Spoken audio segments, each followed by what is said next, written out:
We'll be starting here pretty soon. And so remember, when we say we're on, that means Christina's going to hit the record button. You have to. Yeah, we're recording. Okay, we're recording now. Okay, so we are ready to go. And so I'm going to hand it off to Jonah and Beatrice. Welcome, Beaverton School District students and law enforcement and our eventual audience. I am Beatrice and I'm in the 11th grade. It is my privilege today to be your moderator and help facilitate the conversation around school resource officers. The purpose of today's school resource officer conversation is to continue the year-long discussion surrounding the presence and purpose of law enforcement in our schools. Our goal today is to allow students and law enforcement to increase understanding. Throughout this conversation, let us listen and learn from each other, as this is a complex issue with many perspectives. We are joined here today by students from across the district representing their high schools. Let's take a moment to introduce ourselves. Miriam, would you like to start? Yes, hi, my name is Miriam, and I'm a senior at the International School of Beaverton.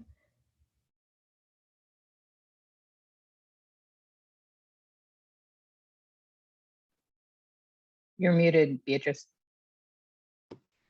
And Midori, would you like to continue? Hello, everyone. My name is Midori, and I am currently a junior. Anna? Hi, I'm Anna, and I'm a senior. And Neil? Hi, I'm Neil. I'm a junior at Westview High School. And Devin? Hi, I'm Devin, and I'm a senior. And Lexi? Hi, I'm Lexi, and I'm a senior. And last but not least, Jonah. Hi, I'm Jonah. I'm a junior, and I'm also going to be one of the moderators today, along with Beatrice.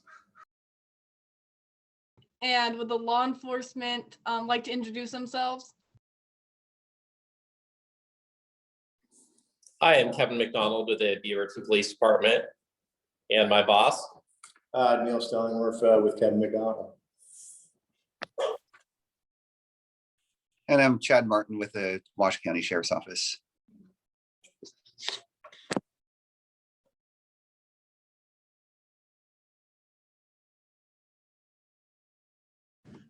Guess I'm probably next.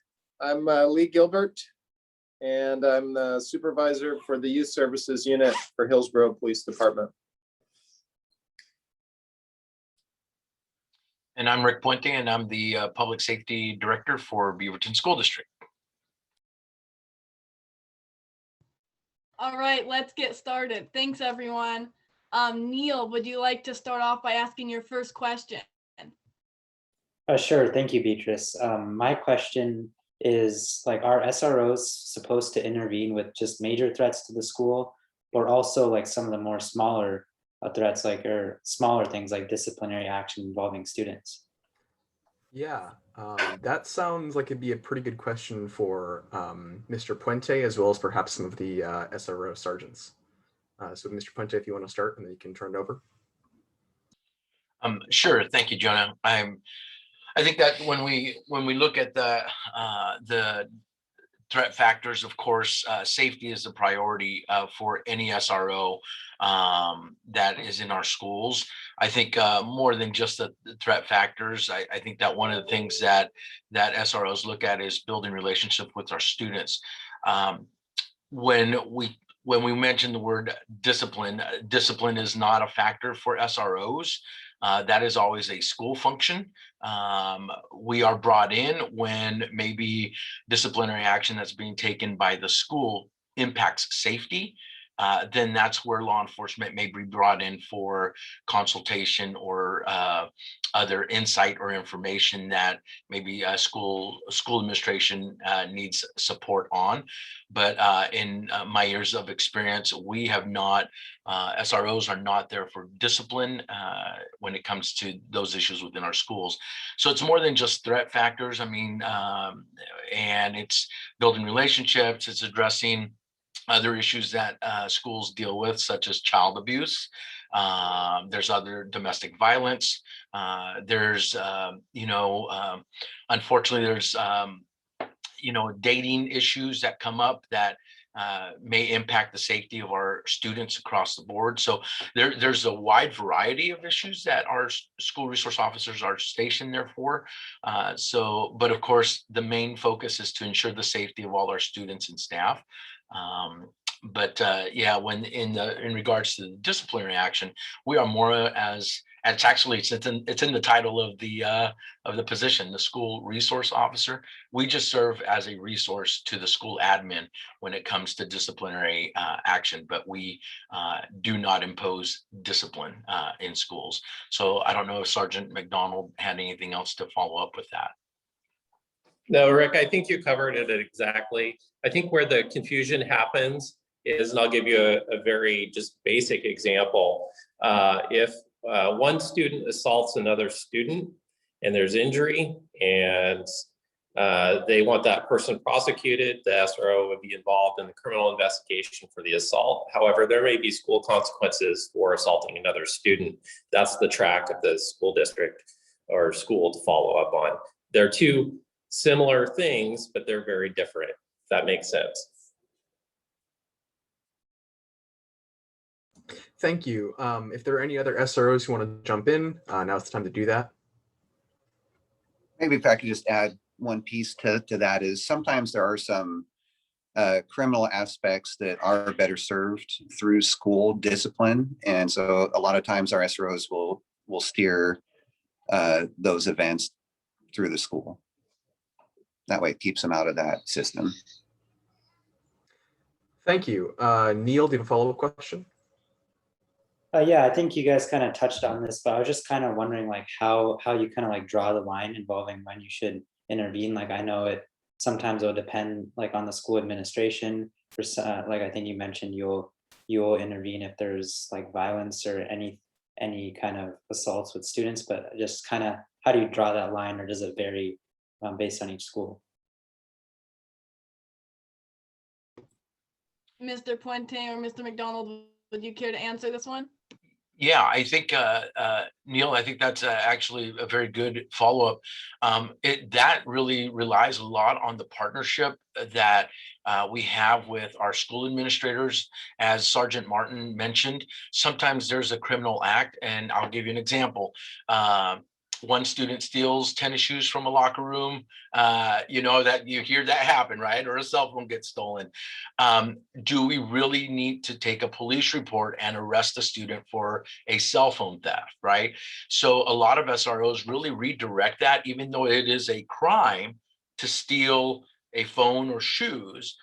Our focus is how do we work with our school admin to maybe take a different direction. That's where I'm talking about. We don't necessarily deal with the discipline. We'd rather redirect it and address behaviors. And school administrators are better suited to address that at that level, as Sergeant Martin said, and not make it a crime, even though it is a crime per law, but maybe look at a different avenue to address that instead of getting law enforcement involved. So I think it's a great segue to what Sergeant Martin said is we really rather have our administrators take that on. Thank you. So real quick, I just want to be cognizant of time. We have a lot of students to get to. So I think we're going to move on. Beatrice, do you want to get the next question up here? Of course. Midori, would you like to ask your question? Yes, thank you for giving me opportunity to speak. My question was to anyone willing to answer, to what extent has the Black Lives Matter movement changed your perspective on your profession? Officer Gilbert, do you want to take that one? Yeah, sure. I would say, I guess I've been involved in policing for quite a while. And the most recent iteration of the Black Lives Matter movement isn't a new phenomenon for me. One of the focuses throughout my career, and I guess I should say I started in around 1998 was my first police job. And one of the things I've always been mindful of is community perception. And I think that's really one of the reasons that I enjoyed being an SRO when I was one, was an opportunity to interact with folks in a non-enforcement way, trust building, having conversations with students and families in the hallway. And sometimes those conversations were about things like race and policing and the history of policing and race in the United States. And so I would say it's been probably more intense in the last year or two. It is challenging, I think, for myself.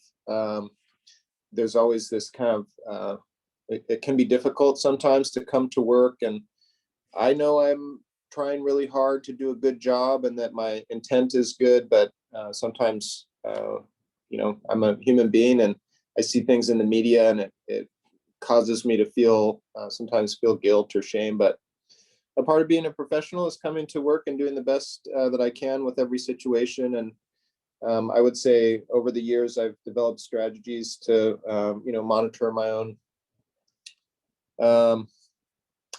physical and mental state. And sometimes when, stress gets high or I'm feeling defensive or attacked, it's good for me to check in. And I have relationships with folks that are real active participants in the activism, anti-police activism. And when I'm feeling, a struggle, I reach out to those people and talk to them about their experience, and it helps me understand their perspective. And so that's been really helpful. And I guess I would say, if anything, in the last year, the relationships I have with people who, I guess some people would say are on the other side of my world, people in the Black Lives Matter movement, it's just strengthened those relationships because it's given us an opportunity to talk about, what they mean when they say defund police, and what I, allows me a chance to have a relationship and a challenging but productive conversation with people who are on the other side. So, I would say it's been really challenging, but challenges make us better. And, I guess I wouldn't expect it to be different. We're going through a societal change in the United States, and I don't know any police officers that don't want to be a part of the positive change that's going on. Yeah, I don't know if that's a very clear answer, but it's a pretty, it's complicated, and I'm just one person. So. Thank you. I'm sure other officers might want to jump in there, but again, we have a bit of a time limit here. So Midori, if you want to ask your follow-up, and another officer can take it. I actually do not have a follow-up for that. I think that Mr. Gilbert answered everything I need to know. Thank you so much. All right, Beatrice. Okay, Devin, would you like to share your question? Sure, mine kind of got answered in the first question, but I'd like to hear like a more expansive answer. What is the #1 priority of an SRO?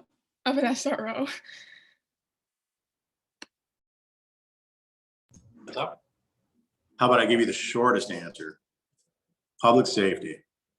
But to expand on that, obviously, we want people to flourish in school. We want it to be a safe environment. And, we don't want to see anybody struggle or have to be bullied or worry about their safety. So really some of the goals of the SRO program are to provide that comfort, provide that blanket of security to the schools and the students in the schools. And that's for every single student.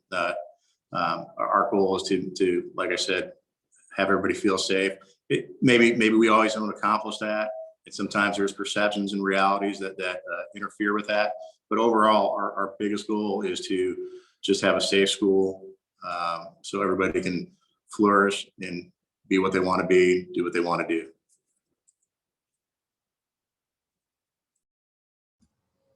If any other officers want to add on to that, or Devin, you can ask your follow-up.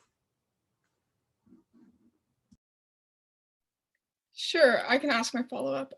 So when students say that they feel unsafe around SROs, how does your perspective or the job itself like change? Like how do you look at things like differently? What can you do differently? Officer Martin, if you want to take that one. Sure. So I know the gear that we carry in the uniform can appear authoritarian, but our goal is to represent the students. You know, we know that students are more likely to be a victim of crime than a suspect of crime, and I think a lot of the perceptions that we have that affect our SROs, where people are afraid of them, is because of what's on television and just what people see on TV or hear from other experiences from other people, you know, regarding police and law enforcement. But our SROs are there to support the students and the families and the staff. And oftentimes they're so busy that their personal interactions are brief and short. And I think that's something that we can improve on, is just reaching out more to students and taking that extra moment, you know, in between our law enforcement duties that we're working on. I don't know if that answers your question. Officer McDonald, I saw you wanted to jump in there. Yeah, so I think Kevin and I both have something to add to that. And that's the other thing too, and I think Sergeant Martin kind of touched on it. We do hear a lot of anecdotal experiences, and I believe there are a lot of experiences that students have. Unfortunately, a lot of times we don't hear the experience or what the incident is, or what we hear after the fact, but maybe not from that person, if I'm making sense. So I offer this to you. I wouldn't call anybody out on a Zoom meeting to tell me if you have a personal experience, but what I offer to you and any friends you may know, we would love to talk to these students. No judgments, nothing like that. But if you have an experience, you know, we want to know more about that, because that's how we learn and we can adjust things. It's fine when you have the anecdotal overarching thing, because we kind of have a 50,000 foot view, but sometimes understanding some of the more personal things that we better understand what that is, rather like the telephone game. Somebody tells somebody who tells somebody who tells somebody, so it gets watered down or exacerbated or whatever. Sometimes it's nice to have that firsthand experience. So I always offer that to people, and that's kind of the relationship we want to have with SROs, where I want students to be able to trust their SRO to come to us about that kind of stuff. Regardless of what it is, you know, that's the only way we're going to improve and be transparent. We have to know what we're doing wrong, and sometimes that involves having specifics. I hope that makes sense. Kevin. Oh, no, you covered it. And Officer Gilbert, if you want to take that as well. Yeah, I wanted to mention, I think one of the things that has always been challenging for police in especially underserved communities is trust. In order for us to do a good job of serving our community, we have to be a trusted source. And so if, for example, I live in an underserved community and I don't have a relationship with any police officers, I've never had a positive interaction with a police officer who wears a uniform. Maybe I've even had a negative experience with a police officer who wears a uniform. If I'm the victim of a crime, let's say I get robbed by someone on the street. If I don't have that trusting relationship, it's going to be very challenging for me to call police for help. And so I may be more likely to try to resolve that dispute on my own, or use my, the people in my community to resolve the dispute. And that can create problems for community where you'll have, surges of, say, retaliatory violence. One of the things that I think is so neat about the SRO program is that it gives people who wouldn't otherwise have an opportunity to talk with a police officer in a uniform an opportunity to meet them, find out who they are as a person, and start building trust, because that trust can allow a person who's suffering abuse to have a trusted person that they can go to rather than having to call 911 or dispatch. In my own personal experience, I established relationships with students at my school. That was one of the main things that I tried to do. Back then, I wore a traditional police uniform. And what happens sometimes is, I had an example I'll give you. I'm a Spanish speaker. And so some of the kids at my school had parents who only spoke Spanish. I had met those students. Some of them came and volunteered at the police department with an Explorer program that I facilitated. I did mentoring to some of those students. And so one night, after school, there's like what's it called? Parent-teacher conferences going on. And my department would send me to go have a desk at the parent-teacher conference. Youth who had met me, kids who had met me at the school and built trust, would bring their parent by. One kid brought her mother by, and mom and I got to have a conversation. Mom had never spoken with a police officer before. She didn't necessarily trust police because of her legal status and the fact that she didn't speak English and wasn't, she just was a part of a community that we don't always do a great job of serving. We engaged in a conversation, and later she was able to share some information with me, introduced me to a friend of hers who had been suffering domestic violence, and I was able to serve that person. And one of the main ways that took place, that law enforcement intervention in a situation that was dangerous, was because of the trust building that we did. And a part of that, my belief is a part of that is allowing people to interact with someone in uniform and have a positive experience helps develop that trust. It makes it more likely for them to rely on us to help them with their difficult problems. And I know that it does, it's not always perfect and it doesn't always work that way, but that is some of the background as far as, from my perspective, what some of the benefits can be of having positive interactions with people in uniform. So.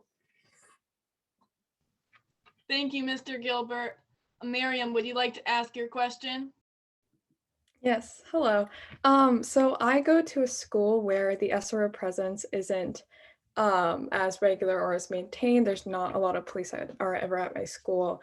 But whenever I do see them, they happen to be fully armed. So my question is, how necessary is it for SROs to come to schools fully armed if there is a goal of building a trusting relationship between the student body and the police force, especially with students of color? Officer McDonald, do you want to take that one? Sure, I'll cover that. I think I've talked about this question before with this group. So we're police officers. The SROs are still bound to respond to calls for service, despite the fact that they're in a school. Crimes occur near schools, and we have various tools that we carry on us to include a taser, pepper spray, a baton, handgun. All different levels of force. And those are tools that we need for our job.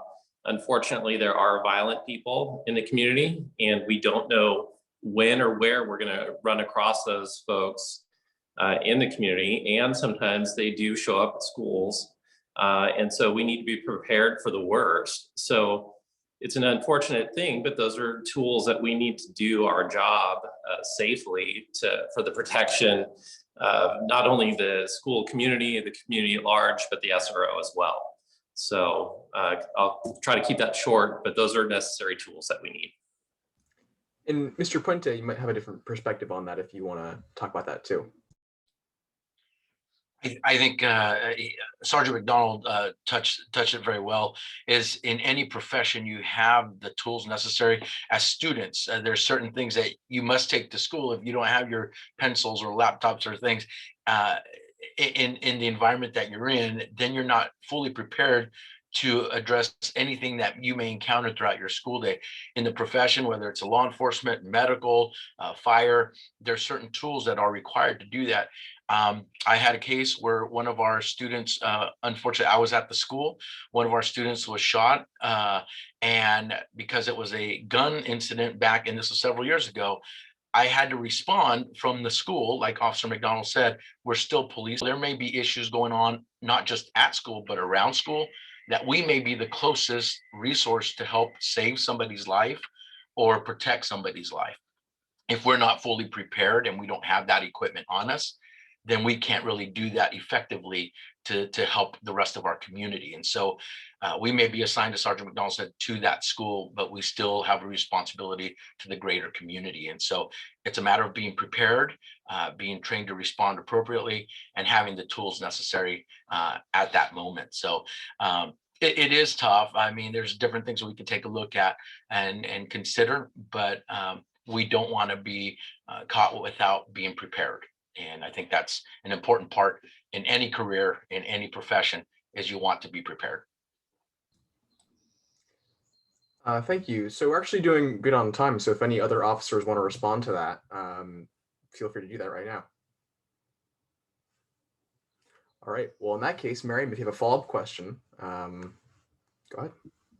Yeah, it's just relating to what I was talking about, students of color. How similar or different is the diversity breakdown between the police force and the diversity of your school student body? That's a good question. Why don't we start with Officer Martin? Yeah, that is a great question. I don't have a breakdown of numbers, unfortunately, if that's what you're looking for. Can you expand on your question a little bit? Maybe I can partially answer it at least. Yeah, before I lived in Beaverton, I used to live in Hillsborough, where the diversity is very different than in Beaverton, and particularly at my current school. And I know that like a regular like complaint that students had is that they felt like the police force lately was just much wider than the schools that they were serving, and they didn't feel comfortable with that. So I was just wondering if like the diversity breakdown has gotten better or more similar over time. Yeah, I know as the demographic of our county has changed over time, so has our hiring. You know, I've been here for 20 years, and over that 20-year time, you know, the county's changed quite a bit, and the police and any county, the hiring practices 20 years ago are different than what they are today. And it does take us time to adjust to changes in the community. We do have diversity, equity, and inclusion teams now. We have recruitment that focuses on addressing those differences in our community and making sure that different community groups are represented accordingly in our office and throughout the county. And I know the city entities are the exact same. We're doing our best to keep up with the times and adjust our hiring practices to make sure that we have the most diverse workforce, but that does take time. And as we recruit new positions, you know, we do have new recruitment practices in place than, let's say, what was 20 years ago when I got hired. And I think I'd actually like to hear from all the SROs answer that question. Officer McDonald and then Officer Gilbert. Yeah, I'll just chime in. You know, I think Sergeant Martin touched on some things. And as I'm thinking about this, I know most of you as students probably see the diversity of your schools, your various schools, as you move through your educational career in 12 or so years. I've been with the department for almost 27 years now. And so we're here for long periods of time. So, you know, 27 years ago, I got hired. I'm still here. I'm still employed. That doesn't mean the department isn't changing. That just means that it does take a lot longer for workforces to change complexion. I know with younger generations, and I guess I'm referring to like the millennial generation, they tend to change jobs more frequently. I will say within law enforcement, people don't change jobs in law enforcement as frequently as they do in the private sector. That's mainly because it's more difficult to get into this profession, and moving around in this profession isn't always as easy. So you see people in law enforcement jobs for longer periods of times at their various agencies. So kind of going back to how things move forward, it does and will take some time for departments to be representative of the communities. That's because of longevity. And in the school setting, that happens a lot faster because, again, you go through a school career, if you will, in 12 years, and then you're off enjoying life. And so that makeup is always changing. So that's my hopefully brief answer there. Is it my turn? I think it's my turn. I would say I'll just speak about my own personal experience. I had a positive interaction as a young person. I got in some trouble, and the police officer who talked to me was kind to me and talked to me like I was a human being. And he's suggested a volunteer program called an Explorer program. And that was kind of the turning point for me in my life. It gave me something to focus on. So I started volunteering and kind of saw a pathway forward into the profession. And I think over time I've reflected on, what role maybe my race and gender played in that relationship and that interaction with the deputy. And I've thought about ways that I could replicate that for, I guess, to be frank, BIPOC students, people who are non-traditional police candidates. I would speak frankly and say, I imagine it's challenging for students of color to envision their future as a police officer, just because of the nature of our conversations about police and people of color right now. I imagine it's difficult to start out as a new officer if no one in your family trusts police or has a relationship with the police officer. And so when I'll speak about my experience again as an SRO, one of the things I did was supervise our Explorer program. So this was the same type of program that allowed me a pathway into the career, a means of gaining mentorship relationships with police officers, learning about what I needed to do to prepare myself for the career. And I took a look at our Explorer program and noticed that we had mostly boys and not very many youth of color. We had a very small program at the time. I supervised the unit for about 3 years, and by the time I was done, we had about half women and half male members, and more Latino students. We had primarily Latino students in my school district, and so the trust that I was able to build through my relationships with them at the school, my interactions as an SRO, I would take advantage of those opportunities and conversations to let them know about the program and ask them if they'd be willing to sign up. I would host events at the Career Center at the school to talk about the Explorer program, to pass out applications for the Explorer program. And I particularly focused and spent time on trying to encourage youth of color to come and apply and be a part of that. That was a very long time ago. And like Kevin said, it was the beginning of a long pathway for me that led to a profession in policing.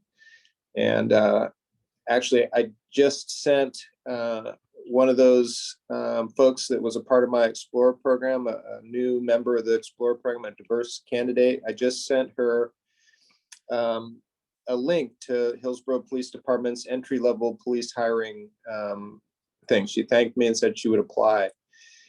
It is a recruiting challenge, I think. And again, I think one of the most powerful tools that police departments have to recruit and develop, I'll use the term non-traditional candidates, but diverse candidates, is through relationship building. And I don't know of any better way to do that than through an SRO. An SRO can be at the school and let's say a student had a challenging conversation with the police officer. A student came in with their parent and approached the SRO and said, "I don't know why you have to wear a gun to school." And the SRO said, "Well, let's talk about it. Do you want to come talk with me?" And you had a conversation. At the end of that conversation, the SRO gave you an application for the the Explorer program, and encouraged you to apply. I think that would be a great pathway to diversify our workforce. And it is a long process of change, and it takes time to build those trusting relationships and to encourage and help folks develop their skills and gain mentorship. And the career is not for everyone. So it is, it's a challenge for us to diversify I guess to answer your question, I think we're behind, but we're getting better. The hires that Hillsborough Police Department's made recently are, we're very fortunate in that a lot of our new hires have been folks of diverse backgrounds, speak a lot of different languages, have all kinds of great experience that they bring. And, they also meet goals that we've set to diversify. And, unfortunately, we're not 100% the same, level of diversity that our schools, but, as the SRO supervisor, that's definitely one of the goals I have, is to try to accomplish that.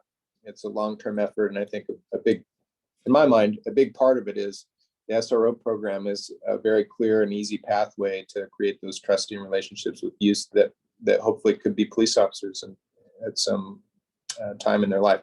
It's a challenging profession, but it's been a good job for me. And I guess I would encourage the youth on this call to consider volunteering for the police department at the Explore program, because it's a great career and it's a good way to make a living. So. Thank you for sharing, everyone. Lexi, would you like to ask your question? Yes, thank you.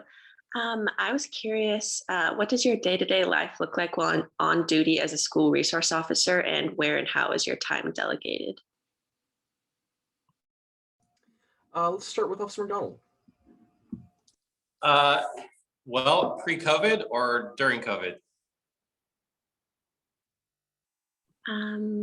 Probably pre-COVID, when everyone is in school. Right? Okay. Yeah, so it can vary. So it depends on the school. Some schools are busier than others. And it depends on kind of what calls for service come in. Sometimes SROs are doing child abuse investigations. Sometimes SROs are interacting with students. Sometimes a student has an issue at home and they'll come and talk with our SRO because they've built a relationship.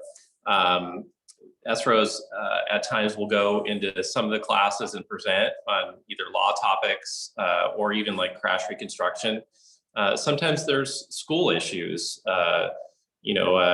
Administrator had a question on a certain legal issue. So it's kind of a mixed bag of, you don't always know what you're going to get. One of the biggest frustrations that we've had, Lexi, is that when you go to a school of 2,000 students, we're one SRO at that school of 2,000 students. And so being visible, interacting is a huge, massive challenge that we have, especially when you have a student who maybe reports that they were assaulted over the weekend, and we need to look into that. And so it can vary based on call load, but it can also vary on things that we need to do with the school, partnerships. We attend meetings. We do meetings just like this in different aspects within the district. So it is a mixture of different things, and no day is ever the same. It's always different. And we are also at the whim of calls for service in the community. So that means that if there is a shooting somewhere in the community, those SROs are going to go there and respond. Or so if there's a major crash, those SROs are going to respond. So it's kind of a wide open thing. I wish I could say it's like this every day, but it's not. And there are days where it does slow down, believe it or not. And time of year makes a difference. And as we get, at least in the school setting, as we get closer to spring break, or we get closer to summer break, it could be busier for us. So I will try to keep that as short as I can, but that is kind of a long answer. And Mr. Puente, I'm wondering if you can give us sort of a top-down perspective on this issue as well. On the daily functions of SROs, I think that I know that I served as an SRO for 13 years, and my daily function was very similar. I mean, you responded to the daily calls of service, and unfortunately, in the Beaverton School District our size right now, just to give you a picture of what we deal with district-wide, is we have about 13 SROs that serve this district. On average, we get about 20 to 25 child abuse case reports reported to us just within the district. That's not counting what comes from the community. That's just within our school. On top of that, you have other issues that come into play. So our SROs are constantly going to the calls, as Sergeant McDonald mentioned. And so it makes it very difficult. I think we can all agree, Sergeant McDonald, Sergeant Martin, Sergeant Gilbert, we can all agree that the key element of really making the SRO position work is build those relationships. But when you're going call to call to call, it's hard to take that time to be able to sit and build on those relationships. As an SRO, when I served in our schools, I had a little bit, our district was a lot smaller than Beaverton. And so it did allow me that opportunity. I would have students come into my office. We'd have a pizza lunch. I started a mentorship program. I think Sergeant Gilbert mentioned, some of the programs there. Some of the students of our Latinx community actually ended up being part of my mentorship program, that they actually are now serving as police officers down in other police agencies. So, and that stems again from the lowest common denominator aspect of it, is building relationships. And so I wish we had more SROs in our schools to be able to find that time to do that, because I think that we would be having a different conversation at this point in time, in all honesty. I think we all know the importance of good relationships. We all experience that at whatever level. And I think that the SRO is no different.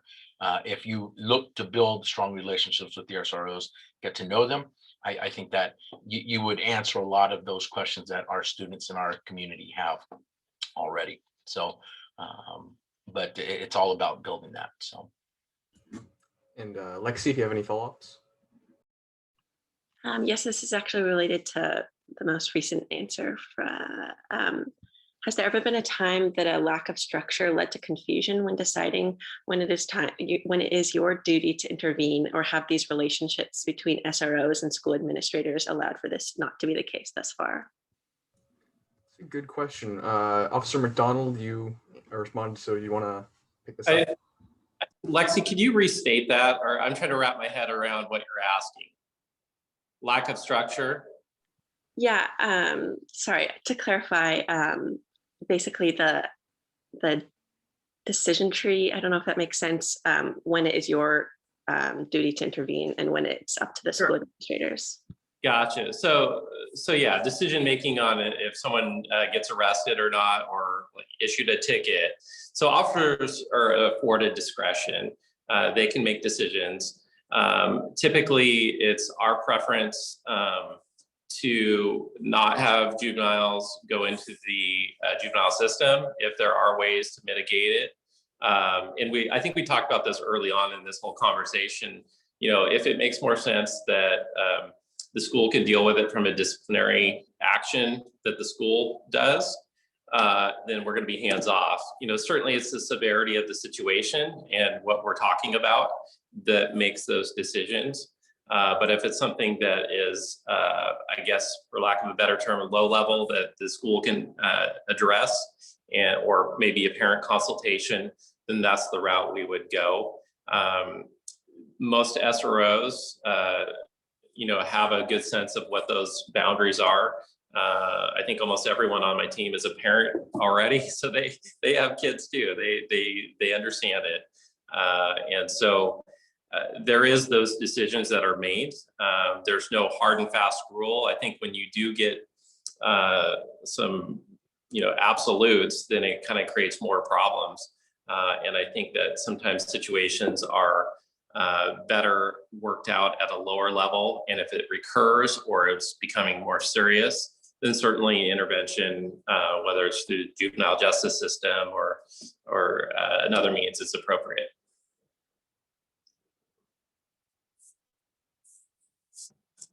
And that's all I've got to say about that. Thank you, Officer McDonald. Does any of the law enforcement have anything to add? I think that I would just add that student safety is when you talk, Lexi, when you talk about, what changes that, it's basically student safety that would really, Sergeant McDonald mentioned it's officer discretion. If someone's safety is in jeopardy, we're going to bypass some of those process and procedures that are in place. I'll give you an example. Unfortunately, we've had some sexual related incidents within our school district that continue to impact our victims.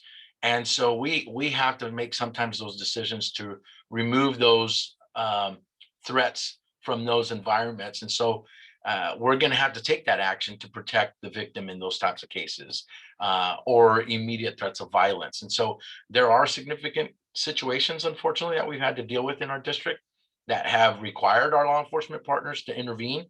But the majority of the time, we're really going to assess that and really work with our school administrators to address what they can when they can, and not really have us be a part of that in order to ensure the well-being of our students. So there are those situations, knock on wood, that it is not often that they occur. And that's our effort, is to maintain that. So. If I could just add something, I think from a supervisor's perspective, a part of my job is to meet with my team. And so in Hillsborough, we have 7 SROs. We have 1 SRO that's assigned to the Beaverton School District. And we meet weekly. And one of the things that we talk about at our meetings is how things are going and what kind of things they're responding to, and how the relationship with their administrator is. Most of the time, the SROs will have a variety of different schools, but one school that they spend the most time with. And that's kind of one of their main relationships that they rely on to kind of do the work and be a part of the school, is the school administrator. That can be a dean of students. It can be an assistant principal or principal or the counselor. I would say, as a supervisor, I try to be aware of some risks. And I would say a risk factor is if I had a brand new school resource officer that had never worked in a school before and wasn't, totally familiar with how to do the job of an SRO. And I also had an administrator who I knew was a brand new building principal, and maybe they came from a different jurisdiction. So you have a brand new administrator and a brand new SRO, and they're kind of figuring out how to work together and what types of incidents the SRO could go. If I was aware of that as the supervisor, I'd pay very close attention to what kind of calls the SRO was being involved in.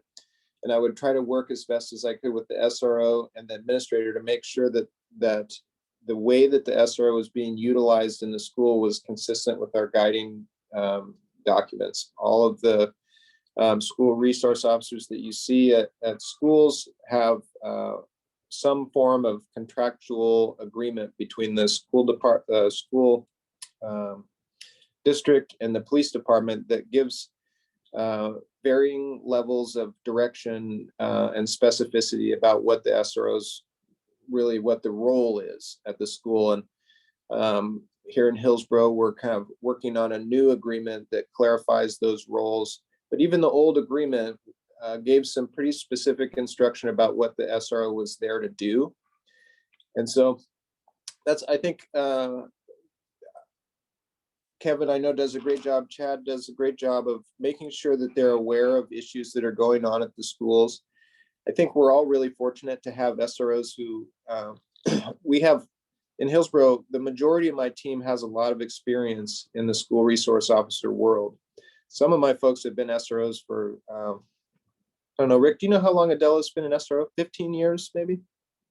Very long, probably more than that, maybe 20 years. She's been working in the Hillsborough community. When Adela Rios comes, and she's in the Beaverton School District at base, when she comes to the meetings and hears about an administrator who asked an SRO to do something, and the SRO is wondering, is that appropriate? Should I respond to this call that the principal wants me to do X? Adela is very quick to step forward and say, no, the reason that you don't want to do that is because it could be harmful to the youth. And so as a team, we hold each other accountable. And as a supervisor, I'm very aware of potential risks that we do too much. And I would say that's probably dependent on, the school district that you work in and the agreement.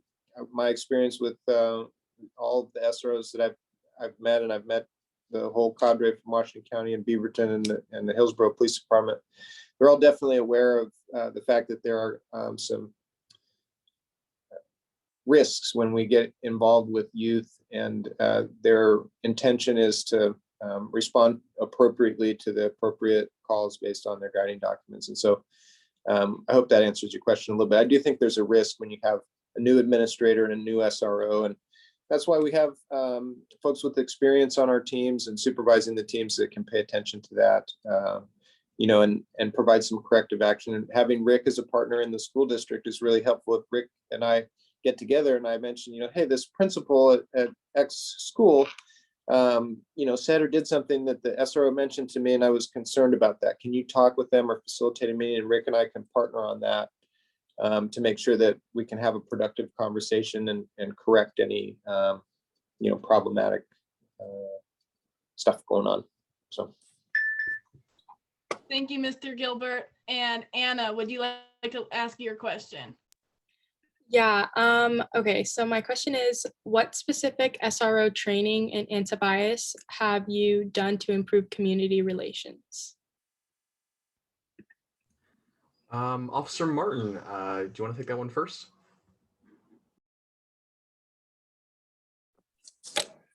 Sure. So I touched briefly on our diversity, equity, and inclusion efforts. We have a team that's dedicated to that here at the Sheriff's Office. It's comprised of individuals from various backgrounds.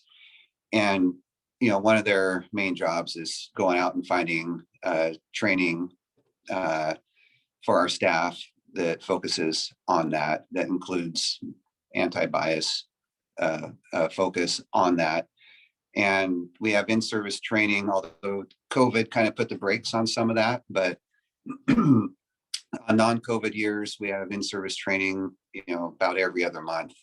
And that includes training on anti-bias and harassment and a whole host of other things that are required for our certifications as police.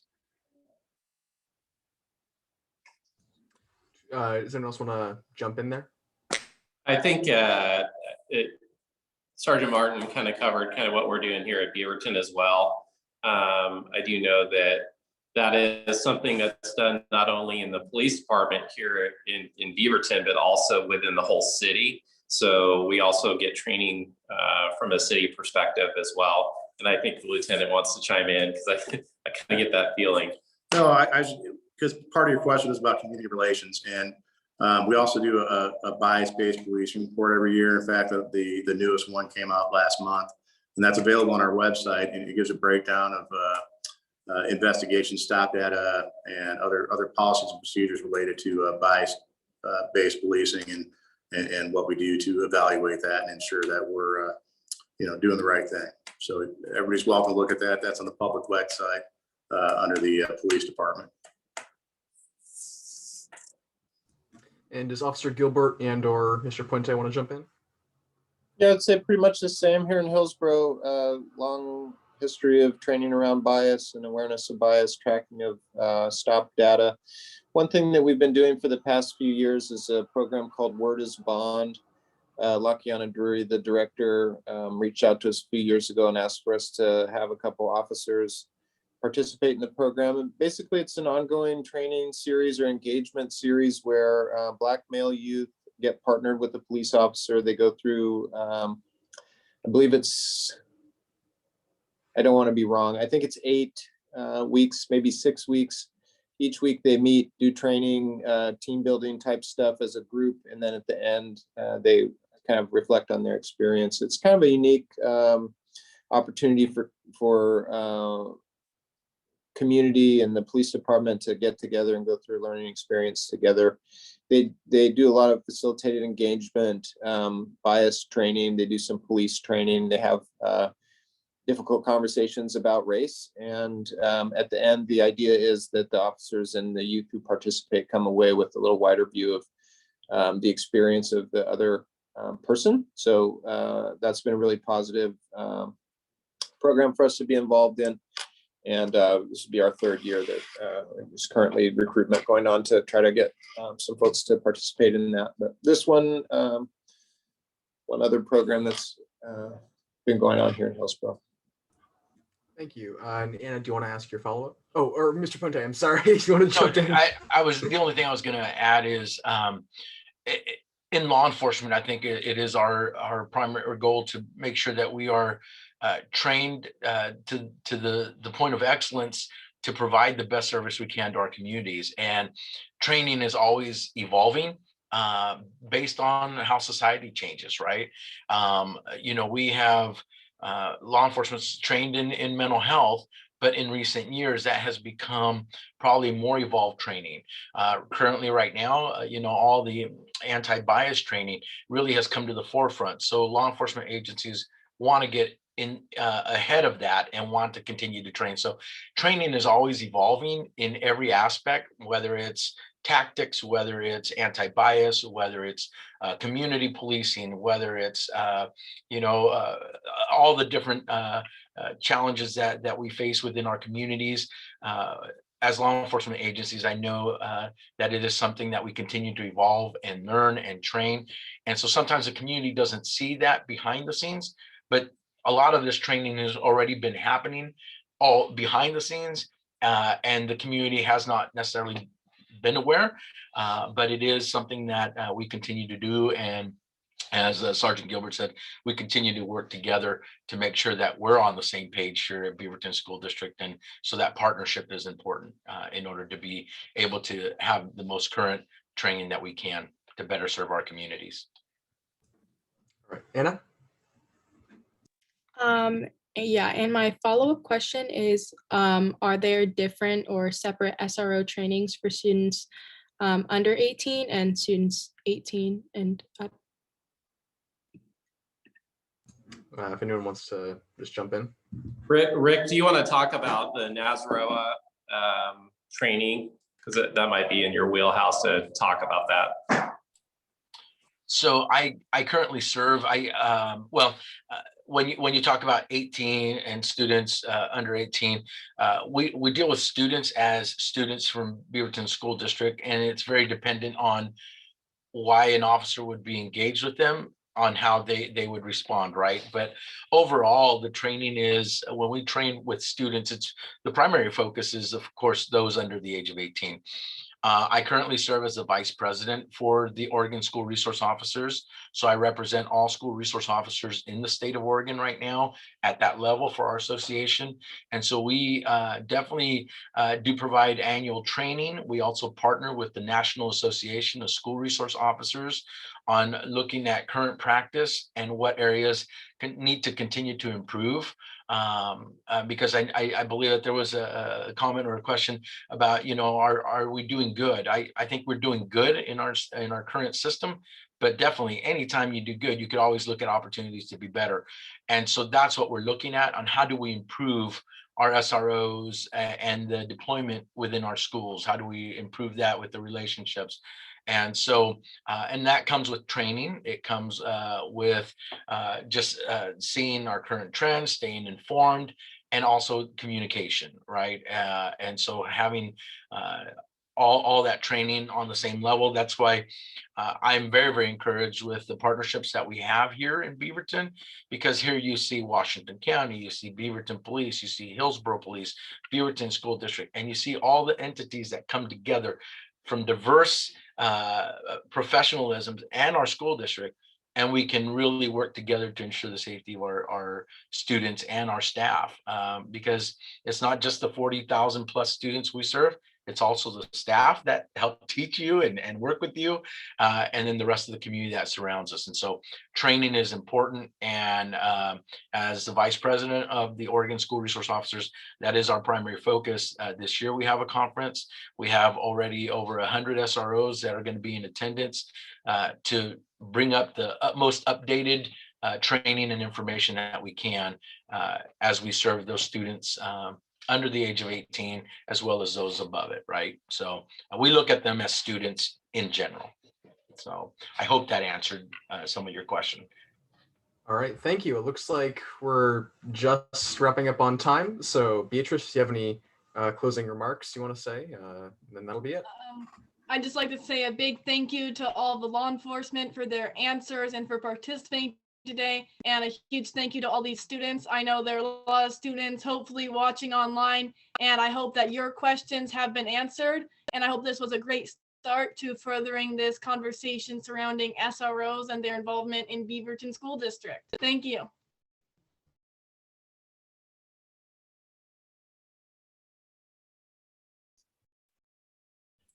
All right, thanks a lot, you guys. I appreciate the invitation. Bye-bye.